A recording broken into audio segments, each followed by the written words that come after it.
Tyler St. Louis with the Alethea Homes Group and Remax Heritage Kansas City, and I wanted to take a moment to go over the Zestimate, or as I like to call it, the Guestimate, right next to the Nestimate, which is your neighbor's estimate based on, yeah, you get what I'm saying. It's all kind of a guess because the neighbor's probably not a real estate professional, and while Zillow says they're a real estate professional, they don't actually know you and they haven't been in your house, so how are they going to tell you how much it's worth?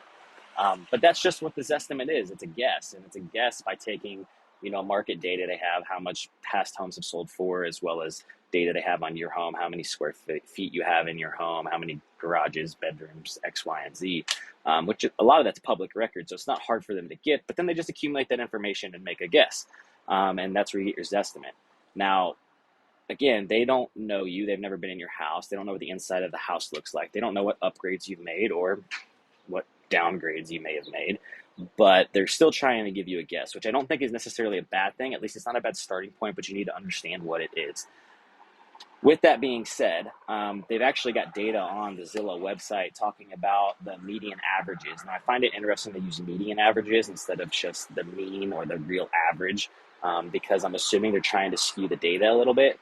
But they say that in the Kansas City market, and they list a bunch of different markets, but in the Kansas City market for an on-market property, they are medianly off by 3.8%.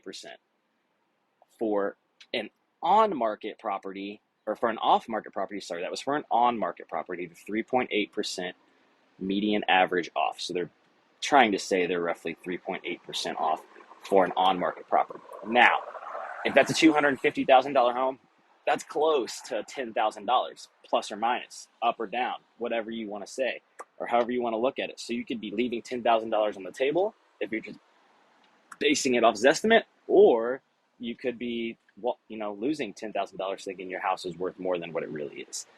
Now, for off-market properties, this is an interesting one. They said that the median average is 7% off, which is funny to me because that's typically who is looking at the Zestimates, the people that don't have their house on the market.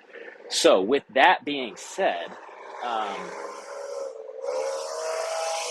7% isn't quite double 3.8, but that's still pretty dang close, and that's a lot of money if you're, again, I just used the example of $250,000 house, which isn't even the average sale price in Kansas City.